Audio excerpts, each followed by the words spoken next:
ये आकाशवाणी रायपुर है। छत्तीसगढ़ी समाचार बुलेटिन के संग धर्मेंद्र दुबे के जय जोहार। संसद के शीतकालीन सत्र आज ले शुरू होगी। 13 दिसंबर तक चलैया इस सत्र में 20 ठिन बैठका होही। सत्र शुरू हुए के पहली संवाददाता मन ले गोट बात में प्रधानमंत्री ह कहिन कि बछर 2019 के यह आखिरी और राज्यसभा के 250वां सत्र हरे। ओमन कहिन कि संसद में शांतिपूर्ण माहौल में खुल के गोट बात होना चाहिए।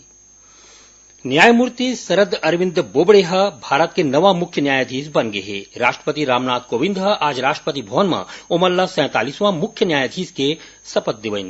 न्यायमूर्ति रंजन गोगोई के काली रिटायर होए के बाद श्री बोबड़े भारत के मुख्य न्यायाधीश बन गए हैं। न्यायमूर्ति बोबड़े के कार्यकाल 23 अप्रैल 2021 तक रही।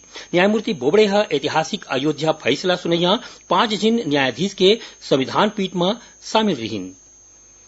प्रदेश में त्रिस्तरीय पंचायत चुनाव पर जिला पंचायत अध्यक्ष के पद पर आज आरक्षण के काम ला 2011 के जनगणना के आधार में लॉटरी के माध्यम ले करेगी। एमा अनुसूचित जनजाति वर्ग पर 13, अनुसूचित जाति पर 3, अन्य पिछड़ा वर्ग 7 और सामान्य वर्ग पर 4 ठिन जिला पंचायत ला आरक्षित करेगे है। रायपुर और मुंगेली जिला पंचायत ला सामान्य महिला वर्ग पर आरक्षित करेगे है। लॉटरी के माध्यम ले आज हुए आरक्षण में रायपुर, मुंगेली, बिलासपुर और गरियाबंद जिला पंचायत ला सामान्य वर्ग पर आरक्षित करेगे है।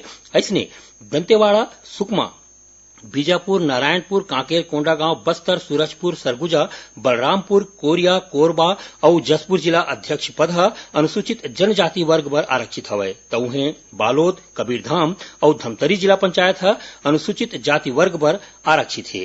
राजनांदगांव, महासमुंद, बेमेतरा, जांजगीर चांपा, रायगढ़, बलौदाबाजार, भाटापारा और दुर्ग अन्य पिछड़ा वर्ग पर आरक्षित करेगे है।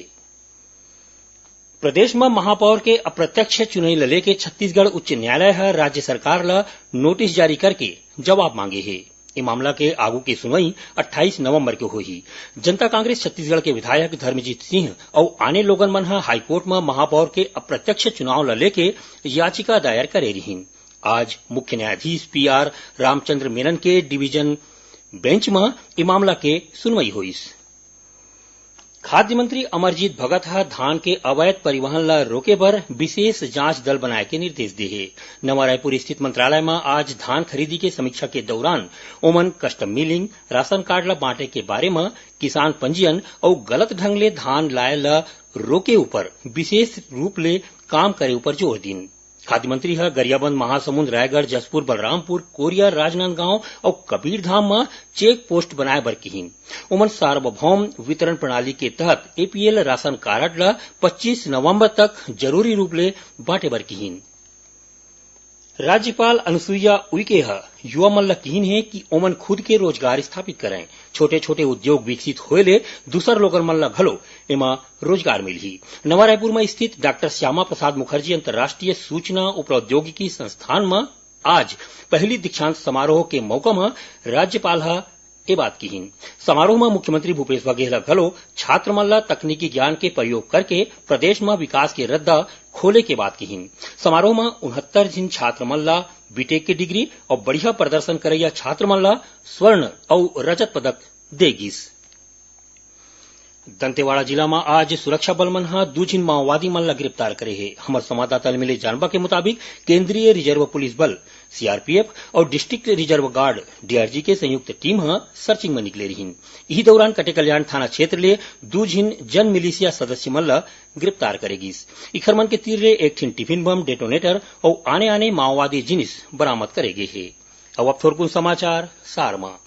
स्वास्थ्य मंत्री TS सिंहदेव कहिन है कि बिलासपुर में जल्दी 40 एकड़ के भूइया में नवा सिम्स बनाया जाही। मुख्यमंत्री भूपेश बघेल काली बालोद और बेमेतरा जिला में आने कार्यक्रम में शामिल होही। देश के जाने माने कवि और लेखक गजानन माधव मुक्तिबोध के जयंती के मौका में रायपुर में राखे गए राष्ट्रीय नाट्य समारोह काली सिर आगे। ये कार्यक्रम के दौरान कुल 5 नाटक के मंचन हुई।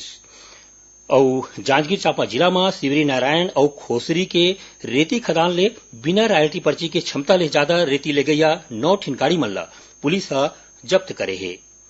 एक संग छत्तीसगढ़ी समाचार बुलेटिन इहे सिरावत है। जय जोहार।